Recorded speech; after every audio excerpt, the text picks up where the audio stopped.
Hace años nos lees y ahora nos vas a poder escuchar. Nos encanta saber que nos acompañás en cada paso que damos.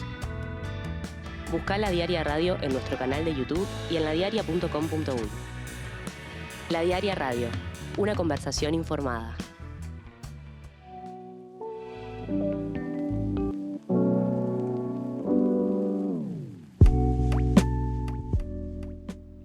Avanza la mañana de La Diaria, seguimos haciendo radio en vivo por streaming, estamos en YouTube, estamos en la aplicación TuneIn, estamos en la web de la radio, de La Diaria, son formas de acceder justamente a este programa y es momento de entrevista y como anunciamos en el bloque inicial, hoy día de 2 entrevistas a 2 bancadas, estará en el próximo bloque el senador del Partido Nacional Javier García y está en este bloque la senadora Frente Amplista Blanca Rodríguez. Blanca, bienvenida, es un gusto tenerte por acá.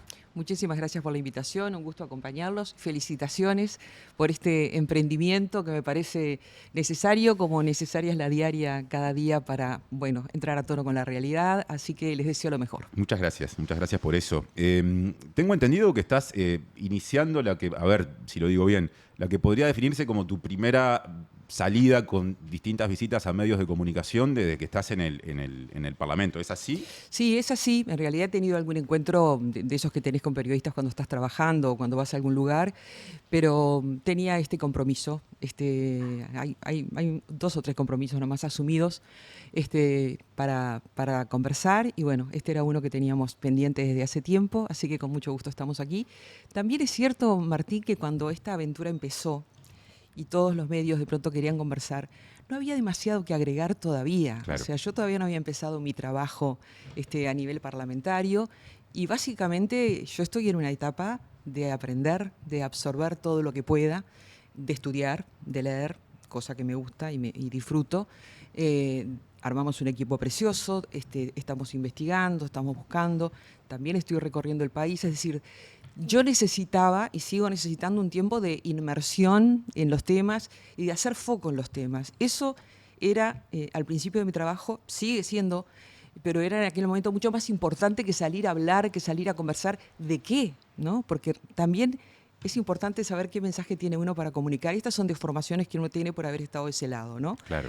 A mí me gustaba que la gente aceptara cuando tenía algo para decir y no salir por salir en un medio, ¿no? Entonces, también había que marcar una distancia con mi pasado, ¿no? También había que marcar que mi imagen no podía estar siempre asociada a una mujer con un micrófono adelante. Entonces, ese tiempo, que tal vez todavía no sea suficiente, me parecía importante para hacer ese clic de mi paso a otra tarea que tiene aspectos muy parecidos, pero que es otra tarea. Mencionaste a tu equipo recién. ¿Quiénes lo componen? Bueno, es un equipo de personas que en algunos casos conozco hace muchísimo tiempo. Andrea Villaverde, que está acá conmigo, y Diego Bello trabajan conmigo. Trabaja conmigo la doctora María Laura Fernández, la economista Sabine Vera, la contadora Luciana González, la contadora Cecilia Olivera. Y bueno, y además digamos que también nos vamos nutriendo de otros profesionales que hay en los equipos de los compañeros y que en algunos temas nos juntamos, nos asesoramos, trabajamos mancomunadamente. Yo estoy teniendo un recibimiento muy generoso por parte de mis compañeros, o sea, mucho acompañamiento, mucha ayuda de la bancada y yo diría que también paciencia de mis compañeros, porque por eso que te digo, estoy en el aprendizaje. ¿Y qué hay del diálogo, del vínculo con las otras bancadas, con la oposición en este caso? Bueno, bien, el diálogo es razonable, diría yo. Tenemos obviamente posiciones que nos hacen estar en distintos lugares en algunos temas o en muchos temas, pero diría que el relacionamiento es como es en Uruguay, el relacionamiento entre las personas que están en distintos partidos y que piensan diferente. A la gran mayoría de los que están allí, salvo muy pocas excepciones, los he entrevistado. O sea que tenemos un conocimiento mutuo que viene de antes y yo te diría que es razonable, que es amable, que es afable y que también de la oposición uno aprende cosas. Ajá. ¿Has aprendido alguna? De la oposición uno aprende cosas también. Por ejemplo, bueno, esto de poder terminar un desencuentro conversando amablemente otras cosas. Yo lo único que no acepto, perdón Martín, yo lo único que no acepto es determinada actitud en el trato personal, determinada actitud, incluso en el planteo profesional político, y que en las redes sociales se diga otra cosa. Ahí es donde yo realmente manejo el vínculo de otra manera, ¿no? Porque eso me parece una doble cara, una doble faz de una persona, ¿no?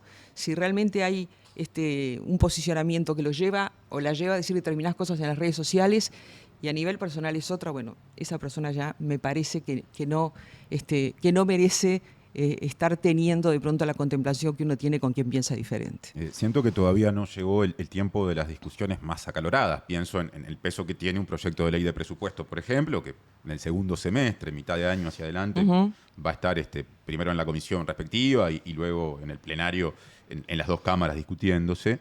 Pero por más que no haya llegado ese tiempo, uno no deja de asociar, entre otras cosas, por lo que a veces los medios eligen mostrar de la discusión parlamentaria, al Parlamento, sobre todo a las sesiones plenarias, con cierto acting, ¿no? Esa forma de hablar, a veces muy dura, dirigiéndose a la mesa y no a las personas, pero de una manera que a veces genera ruido o repercusión en la opinión pública. ¿Cómo te llevas con eso en lo poco que te ha tocado vivirlo hasta ahora, en estos 3 meses de sesiones? Sí, vivirlo presencialmente, ¿no? Porque claro, de alguna manera nosotros teníamos también muy claro quién estaba en el acting, quién aflauta la voz, quién grita, quién golpea la mesa, que bueno, de alguna manera todo ha sido previsible en ese sentido, ¿no? Nadie me ha defraudado en lo que esperaba, digamos, ¿no? Ni me ha sorprendido. Pero todavía, como tú decís, no ha llegado ese momento. De hecho, los compañeros en diputados ya están teniendo esas discusiones fuertes.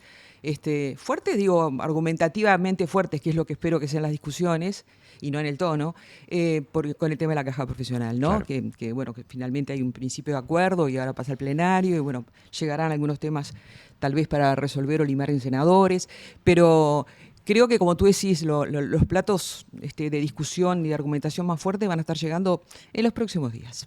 ¿Tus acentos cuáles son en términos de los temas por los que tenés capaz que un interés mayor y en los que ya has ido elaborando o trabajando de forma más concreta? Te cuento las comisiones en las que estoy. Yo estoy en la Comisión de Educación y Cultura, estoy en la Comisión de Ambiente, en la de Relaciones Internacionales, estoy en la Comisión de Presupuesto, estoy en una comisión especial bicameral para el seguimiento de las garantías a la infancia. Entonces, te diría que, bueno, la Comisión de Presupuesto todavía no empezamos a funcionar. Estoy en Relaciones Internacionales también. A mí me preocupan los temas que tienen que ver con educación, cultura, infancia y ambiente sobremanera. El tema infancia fue un tema del que seguramente quienes nos estén escuchando, viendo, pensarán, bueno, habló mucho de esto en la campaña. Sí, yo hablé mucho del tema infancia en la campaña y por eso me siento comprometida con ese tema. Porque la verdad, Martín, que yo vine a hacer, ¿no? A este lugar. Es un lugar que me llama por eso, que me convoca por eso. Y en ese hacer, entonces, es que siento que concretamente nosotros tenemos que dar respuestas a una serie de situaciones que vive la infancia en nuestro país. La que está institucionalizada, ni que hablar, y la que no está institucionalizada y está en situación de vulneración, que es muchísima, también. Entonces, allí hay un tema sobre el que yo estoy haciendo foco y estoy focalizada en ese tema, ¿no? Hemos hecho un relevamiento muy importante de las organizaciones que trabajan con ese tema, nacionales e internacionales, de lugares, de especialistas, y bueno, creemos que estamos poniendo arriba de la mesa una herramienta que puede ser importante, como es la creación del Ombudsman de la Infancia y la Adolescencia o el Comisionado Parlamentario de la Infancia y Adolescencia. ¿Ya hay un proyecto de ley al respecto o está camino a ser? Está camino, lo estamos conversando en la bancada y está camino a ser discutido. Cuando yo digo que es una de las herramientas, hago especial hincapié porque tal vez hay otras y capaz que hay mejores, ¿no? Y corremos esto y ponemos una mejor. Lo cierto es que nosotros encontramos que este es un buen camino, mientras a su vez el Gabinete Social convocado por el presidente, que ya lo hizo, se reúne para abordar el tema de la pobreza, que no es un tema solo de transferencias monetarias, que no es un tema solo del MIDES, es un tema del MIDES, es un tema del Ministerio de Educación, es un tema del Ministerio de Salud, es un tema del Ministerio de Vivienda, es clave, es un tema del Ministerio del Interior, porque allí hay una serie de aristas que se juntan, que hace que esa pobreza multidimensional, que además tuvimos los datos hace poco, se sigue manteniendo, aunque cambie la estrategia de medición, que los niños menores de 6 años tienen el doble de pobreza, de porcentaje de pobreza que el resto de la sociedad, 32 y pico a 17 y pico. Entonces, pero la pobreza infantil es una pobreza que se da en un hogar pobre, ¿no? Y en esa pobreza infantil se juntan todas las pobrezas, ¿no? Porque es la pobreza de vivienda, es la pobreza de alimentación, es la pobreza de salud, es la pobreza de educación, que se refleja, por ejemplo, en que casi un 67% de los niños no va a la escuela. Tenemos lo que se llama ausentismo crónico en primaria, en un país donde más o menos a la escuela iba todo el mundo, ¿no? A la escuela pública, porque era obligatoria. Además, ese concepto estaba muy acendrado en las familias y en los niños. Y vos podías tener de pronto a alguien que no fuera al liceo, alguien que no fuera al auto, pero la escuela era... Difícilmente tú encuentres aquí generaciones de 50 años para arriba que no hayan terminado la escuela, o de 40 para arriba. Pero esta es una realidad que nosotros la tenemos y la verificamos en la calle. Pero ahora nos lo dicen los datos del monitoreo educativo. Entonces, allí es otra de las pobrezas, porque el niño en la escuela tiene un ámbito totalmente diferente al que puede tener en su familia, si en esa familia hay vulnerabilidades. Una escuela en la que de pronto recibe el almuerzo e igual no va. Entonces, el tema de la vivienda, es impresionante la situación que tenemos en relación a la vivienda. El tema de la confluencia de las dificultades vinculadas al mundo delictivo. Nosotros tenemos, el otro día lo decían en un conversatorio que organizó Uruguay Crece Contigo, que dirige la doctora Virginia Cardoso, tenemos en algunas zonas del país una lógica de guerra, en la que los niños quedan en medio de esa lógica de guerra, envueltos en venganzas y en lógicas de sangre familiares, en las que ellos no tienen nada que ver, pero terminan siendo esa moneda de sacrificio, ¿no? Y así tenemos la cantidad de niños baleados que tenemos la cantidad de niños internados que tenemos, que en el Pereira Rossell lo viven como una novedad espantosa. Tenemos niños institucionalizados con situaciones que... hay una experta que trabaja para el INAU, Carmen Rodríguez, que dice que los niños llegan al cuidado del INAU después de haber vivido todos los descuidos, ¿no? Y no siempre llegan al mejor cuidado, ¿no? Entonces, allí también nosotros tenemos una situación que tenemos que atender. Por lo tanto, creo que allí hay una serie de integrantes del gobierno que tienen mucho que hacer y que decir, pero creo que alguien tiene que estar trabajando en eso, articulando, monitoreando. Y esa figura sería el ombudsman o defensor. Exacto, o defensora. Controlando, defendiendo, denunciando, contándole a la sociedad y representando a los niños, porque además nosotros no tenemos una defensoría de infancia, nosotros tenemos una defensoría general desbordada de casos, que cuando tienen que atender un tema de infancia, no siempre tienen el tiempo de conversar con ese niño que de pronto vivió una situación sumamente traumática, generar confianza para que hable, hacer que se sienta bien, porque a veces el tiempo los corre a los defensores, ellos mismos te los dicen. Entonces, bueno, no tenemos esa instancia institucional que existe en muchos países de América Latina, y explorando posibilidades en el mundo, encontramos que esta figura del ombudsman de la infancia y adolescencia en los países nórdicos, en varios países de Europa, funciona y funciona muy bien.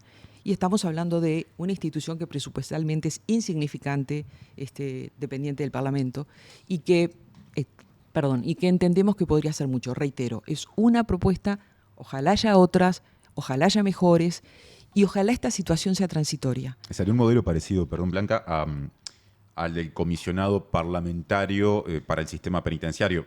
Hoy Juan Miguel Petit, ya hay una acumulación, ha tenido antecesores. Álvaro Garcés en su momento. Claro. Estamos hablando de algo similar, de una lógica de funcionamiento parecida o igual, con otra temática como asunto para atender. Sí. Estamos hablando de una lógica parecida. Este comisionado puede denunciar ante la justicia también situaciones. Puede primero denunciar ante las autoridades, mantener al Parlamento. Nosotros nos hemos enterado de cosas después que salieron en los medios. La interpelación de Silvia Nane, que fue impresionante, que a mí me abrió los ojos a una cantidad de cosas. Yo trabajaba en esa época como periodista, pero escuchar a esa senadora interpelando y hablando de esas situaciones de explotación sexual. Periodo pasado fue eso. Periodo pasado, sobre fin de año. De explotación sexual de menores institucionalizadas, ¿no? En esas salidas acordadas o no. Bueno, eso es durísimo. ¿Eso cambió? Entonces, nosotros necesitamos que alguien esté yendo a estos lugares, que esté visitándolos, que esté controlando. Hace pocos días la presidenta Linau intervino en el hogar del bebé también. Entonces, hay realidades que tú no te enterás a veces si no te llega una denuncia de afuera, si no te llega una situación que desborde. Bueno, nosotros tenemos que anticiparnos a eso. No podemos tener a los niños viviendo las esperas y los tiempos de la política, que a veces son muy lentos para estas cosas. Sos presidenta de la Comisión de Educación y Cultura del Senado y no podemos dejar de consultarte por lo que se conoció ayer como anuncio hecho por la directora de la Biblioteca Nacional, Rocío Schiappa-Pietra, acerca de un cierre temporal pero por tiempo indefinido, es decir, no sabemos hasta cuándo, para público en general, con la excepción de las y los investigadores de la Biblioteca Nacional, en función de una serie de dificultades que justamente la directora enumeró: edilicias, de higiene, hasta ambientales, podríamos decir, pero también de preservación de ese acervo tan valioso de una institución como la Biblioteca Nacional. ¿Qué pensás al respecto de ese anuncio todavía muy fresco y ya generador de discusiones, ¿no? Sí. Lo primero que te quiero decir es que la entiendo a la directora, la entiendo y la compadezco. Me consta que ella, cuando llegó, denunció inmediatamente esta situación cuando asumió el cargo, sorprendida. Tú no podés imaginarte lo que son los pedazos de diario originales de época que están allí esparcidos. Los libros, montoneras de libros, acervo que fue donado, sobre piso que está inundado, ¿no? En suelos inundados, ratas por todos lados. Entonces, ella, además de lo que señala para el acervo, ¿no?, la preocupación del deterioro, señala también el riesgo que corren las personas, porque hay partes del edificio que están muy mal, ¿no? Entonces, antes de que pase una desgracia, ella toma esta decisión. Yo creo que además que la haya tomado el Día Nacional del Libro, que es el día del cumpleaños de la Biblioteca Nacional, en 1816 se fundó, es sintomático de decir: señores, miren, señores y señoras, miren lo que está pasando. Es nuestra Biblioteca Nacional y está hecha pedazos. O sea, obviamente esto no empezó ahora, esto no empezó el año pasado ni el anterior. Esto lleva mucho tiempo, pero también lleva mucho tiempo de desatención, ¿no? De en qué lugar ponemos la cultura. Esa cultura que alguna gente ve como cultura de élite, ¿en qué lugar la ponemos, ¿no? Entonces, obviamente hay que hablar de un presupuesto importante para eso, pero sobre todo hay que hablar de qué estamos dispuestos nosotros a hacer por la cultura y por la literatura y los libros de nuestro país y del mundo. Ahí hay cajas y cajas y cajas que yo veía de libros que han sido donados, de bibliotecas muy importantes del mundo. Llegó todo el archivo de literatura latinoamericana de la Universidad de Pittsburgh. Está todo allí en cajas. No se olviden que en esa universidad trabajaron y dieron clase los escritores del boom de los 60, ¿no? Allí hay mucho material de ellos. Está allí, en cajas, en el piso, en zonas inundables. Una de las preguntas que uno se hace es si quizá no exista posibilidad de abordar las mejoras, ¿no?, los cambios que requiere la sede central de la Biblioteca Nacional, abriendo, aunque más no sea paulatinamente, el acceso del público justamente a la biblioteca. Es un tema que estará, por ejemplo, en la Comisión de Cultura del Senado. ¿Entendés que debe buscarse algún tipo de salida, aunque más no sea transitoria, de ese tipo? Sí. Tengo entendido además que las autoridades del Ministerio de Educación y Cultura van a pedir ser recibidas por la Comisión, y si no, seguramente nosotros estaríamos queriendo conversar con ellos. Sí, sin duda. De todas maneras, hay ciertas posibilidades, por ejemplo, para los investigadores. La biblioteca va a tener la posibilidad de que vayan. Hay algunas instancias que van a ser permitidas, pero realmente el acceso del público en general, además de que había venido disminuyendo, y eso tiene que ver con el ámbito también, o sea, ¿a qué lugar ibas a ir tú, ¿no? Entonces, eso tiene que ver con el lugar, pero venía disminuyendo de a miles cada año, o sea, que nosotros tenemos que volver a construir un lugar que convoque, y un lugar en el que la gente sienta que puede encontrar lo que busca y sienta que puede ser una biblioteca de verdad. Ahí hay que trabajar mucho también en digitalización, hay que modernizar ese lugar, y ese lugar tiene que ser una zona de encuentro, una zona de cultura, una zona de educación. Tiene que ser un lugar en el que pasen cosas, ¿no? Además de que haya libros en los estantes. Mira, el otro día una amiga me pasaba un discurso de Sasturain, argentino, donde prácticamente decía: la lectura per se no existe. Existen personas que leen, ¿no? Entonces, bueno, nosotros necesitamos hacer que existan personas que lean. A propósito de algo que eso hicimos ayer en los hospitales públicos en el Día del Libro. Gente que fue a leerles a los niños. En Montevideo y fuera de Montevideo se hizo también. Montevideo, en Durazno, Maldonado, en Tacuarembó, en Pando, sí. En varios hospitales gente se puso al hombro esto de leerles a los niños, y varias editoriales, Penguin, Fin de Siglo, Ediciones del Naranjo, UCI, la distribuidora, nos donaron libros que fueron a los hospitales y que quedan allí formando parte de las bibliotecas. Y a los niños les leías un libro, quedaban atrapados y se querían llevar otro para la sala, ¿no? Entonces, realmente necesitamos personas que les lean a los niños. ¿Qué pasa con la producción parlamentaria durante este proceso? Pregunto porque, bueno, según datos que, como siempre, alguien que conoces, el politólogo Daniel Chaschetti, lleva o registra con mucha precisión, porque se especializa en la tarea parlamentaria, el Poder Ejecutivo lleva enviados al Parlamento 17 proyectos de ley. Y bueno, hay interpretaciones que señalan que no se puede decir en función de ese número que esta sea la legislatura más productiva, o en todo caso, que hay antecedentes de mayor cantidad de proyectos enviados en los, redondeando, primeros 100 días de gobierno, van algo menos de 90 todavía, en periodos anteriores enviados desde el Poder Ejecutivo al Parlamento. ¿Cómo ves ese asunto que da cuenta de la iniciativa del gobierno? Bueno, yo creo que el gobierno también está, como nosotros, empezando, tomando datos. Hay transiciones que han sido complejas. Ayer, por ejemplo, lo decía el director de secundaria, él no tuvo transición en educación secundaria, el nuevo director Oroño. Hay transiciones que han sido complejas para el gobierno y seguramente está conformando los proyectos que quiere mandar. Yo creo que, bueno, en esos estudios que hace Chaschetti, se lo dije también a él, el tema, por ejemplo, de los proyectos de ley que presentan los legisladores del Frente Amplio, en muchos casos la estrategia es que lo firman todos, ¿no? Entonces, cuando él ahí encuentra dificultad para marcar uno, ¿verdad? Porque no es que uno produjo, lo produce uno y lo firman todos. Entonces queda como una presentación de la bancada, ¿verdad? Lo cual también es muy lindo. O sea que a veces es difícil individualizar. Pero yo diría que no nos pongamos ansiosos con eso, ni creemos que va bien como va. Yo creo que hay que esperar que lleguen una cantidad de proyectos del Ejecutivo. De hecho, nosotros estamos esperando una serie de proyectos que nos parecen muy importantes del Ejecutivo para tratar en los próximos días. Por ejemplo. Bueno, en relación al tema infancia, sin duda que va a haber novedades, ¿no? Incluso a raíz de la reunión que hizo el presidente de la República con el Gabinete Social. Va a haber novedades en relación a temas vinculados a la energía, va a haber novedades en temas vinculados a la educación.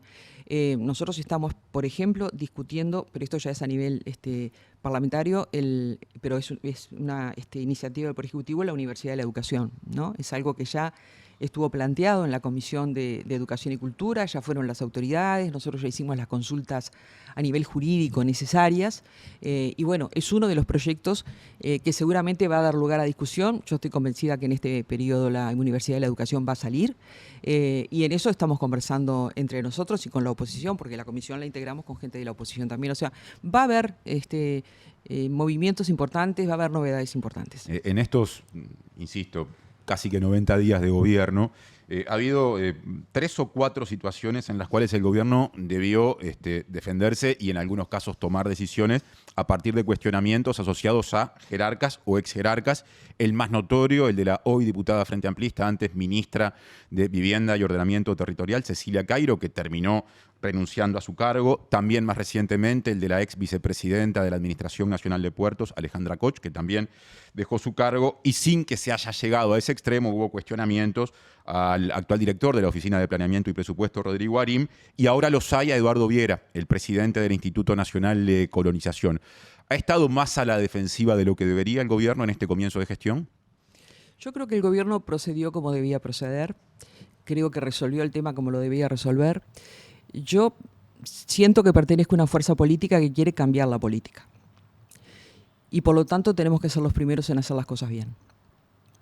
Así que realmente creo que el gobierno lo ha resuelto como debió resolverlo. Más allá de que después se generan una serie de situaciones que tienen mucho que ver con una interna política de cobrar cuentas y de estar chicaneando, más allá de eso, yo creo que el mensaje es, si vinimos a cambiar la política, somos los primeros que tenemos que cumplir. En el caso puntual de Cairo, que termina dejando su cargo, pocos días después de que surgió la polémica vinculada al predio en el que reside, pero que inmediatamente en las primeras horas llegó a recibir un respaldo de parte del Movimiento de Participación Popular antes de que se tomara la decisión de que se alejara del ministerio.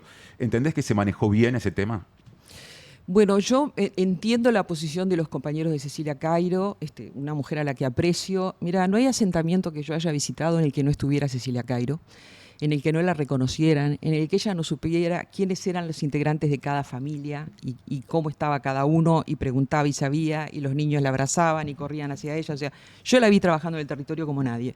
Más allá de eso, yo creo que los compañeros salieron en la forma que ellos creían que tenían que salir, que ellos creían que la tenían que apoyar. Yo aquí respeto la decisión que tomó el Poder Ejecutivo en ese sentido, y creo que lo de la defensa es algo que te diría que surge naturalmente en estos casos, ¿no? Y viniendo al último de los casos mencionados, el de Viera, el presidente de colonización, que podríamos decir es un caso que está todavía en movimiento. De hecho, el lunes que viene, si no me equivoco, va a ir Viera junto con el ministro de Ganadería, Agricultura y Pesca, Alfredo Frati, a la comisión de ese rubro del Senado. Y hay reclamos desde la oposición en el sentido de que debería dejar su cargo. ¿Qué opinión tenés? Bueno, en relación a ese tema, yo creo que ya ha sido también bastante clara la situación de que Viera va a dejar su rol, va a seguir siendo colono porque vive en ese lugar, pero va a dejar su rol de estar él explotando ese predio, y esa es la resolución que se encontraría. Con respecto a lo de colonización, yo creo que ha sido suficientemente explicado que no es violatorio de la Constitución y que ha habido históricamente de todos los partidos políticos gente que eran colonos integrando el directorio. Lo que pasa que como no habían comprado un campo de 4.400 hectáreas en el marco de lo que puede verse como un homenaje al expresidente Mujica, no fue un escándalo en ese momento ni se supo.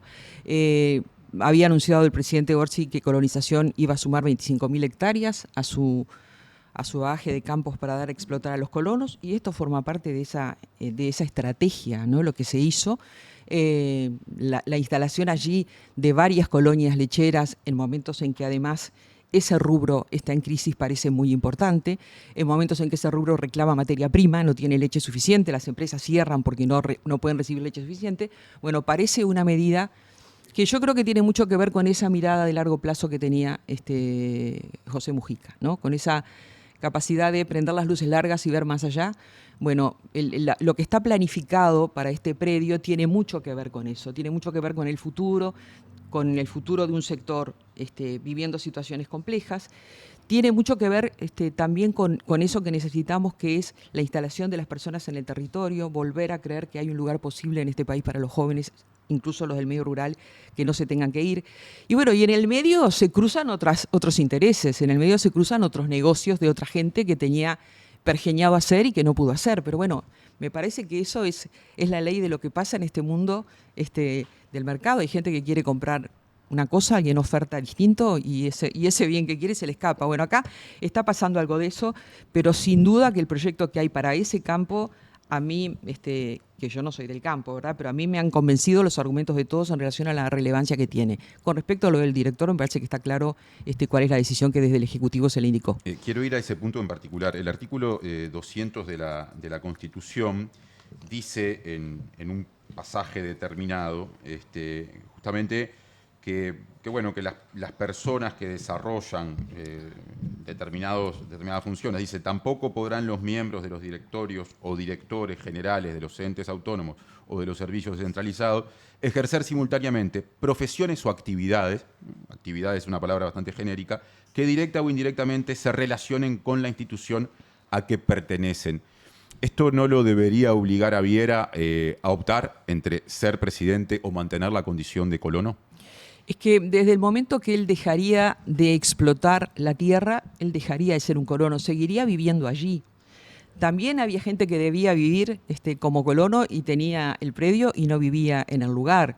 También hemos tenido gente de las más diversas profesiones ocupando cargos importantes, representantes de corporaciones importantes que han sido ministros, y no podemos decir que no tuvieran intereses, por ejemplo, en el mundo del agro, y no ha sido eso una situación de cuestionamiento, ¿no? Realmente me parece que en este caso, si abandona esa situación de colono, tal como se ha señalado, estaría cumpliendo en ese sentido con la Constitución. Cuando decís abandona, te referís a que ceda el derecho de explotación temporalmente del predio a otra persona. ¿Y qué pasa si esa persona es familiar, por ejemplo? Digo pensando en conflictos de intereses, ¿no? Y bueno, es probable que sea familiar, pero somos una aldea, ¿no? Todos tenemos familiares en algún lugar. O sea, no podemos impedir que toda la familia deje de trabajar en el campo porque él sea presidente de colonización. O sea, no parece razonable.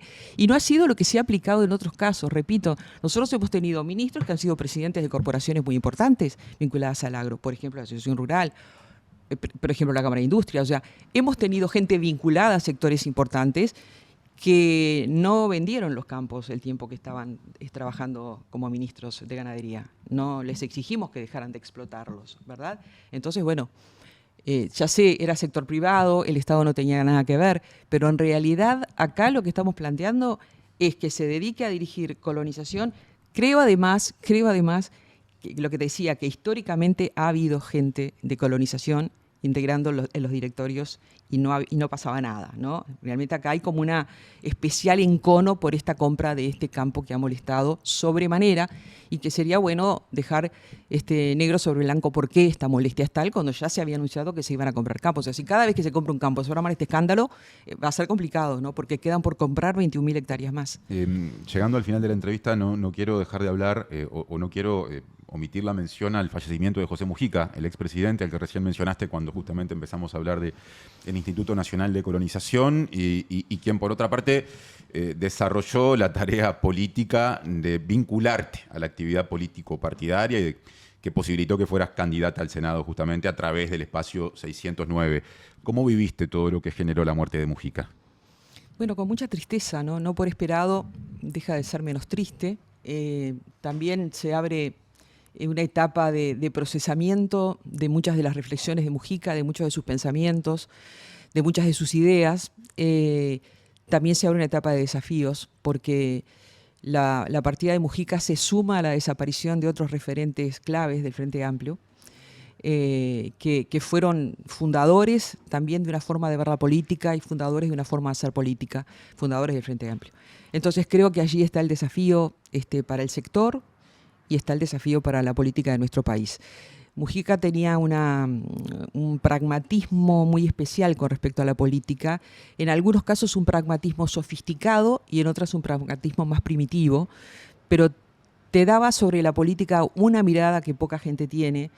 Tenía, con casi 90 años y muy enfermo, una preocupación por el futuro, por la inteligencia artificial, por el rol de la educación, por el rol de los sindicatos vinculados a la nueva tecnología y el desplazamiento que ésta significaba, que realmente te hacía sentir que estaba con su mirada en el futuro, ¿no? Eso parece muy importante, Mujica desde el primer día me planteó que él respetaba mi independencia con respecto al sector, con respecto al MPP. De hecho, yo soy independiente dentro del sector 609, y que quería que yo pasara a la política con la experiencia acumulada. O sea, no es yo empezando una vida nueva, sino es yo con todo el bagaje que traigo de conocimiento, de experiencia, de lecturas, de vivencias, traerlos a la política y de alguna forma volcarlos allí. Y bueno, en eso estamos. Yo creo que es un desafío grande para el Frente Amplio la desaparición de Mujica. ¿Cuándo fue la última vez que hablaste con él? 2 semanas antes de que falleciera, lo fui a ver a la chacra. Generalmente él decía que quería ver a tal o cual persona.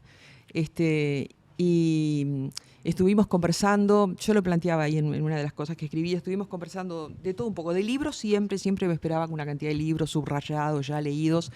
No eran lecturas fáciles, no es que leía novelitas, leía ensayos, leía política, leía Platón, leía filósofos. Y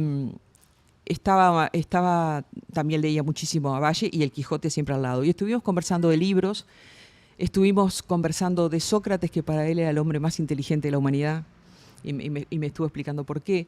Conversamos sobre lo bello y la belleza clásica, hablamos de Helena de Troya. Y después de allí, de todo ese mundo mágico, donde además yo le dije, ¿usted fue a Grecia alguna vez? Y él me dijo, no, y ya no creo que vaya. Pero además no sé si iría porque yo no quiero que la realidad limite mi imaginación. Y yo leyendo esos libros he generado un mundo en mi cabeza que tal vez cuando lo contraste con la realidad se empobrece.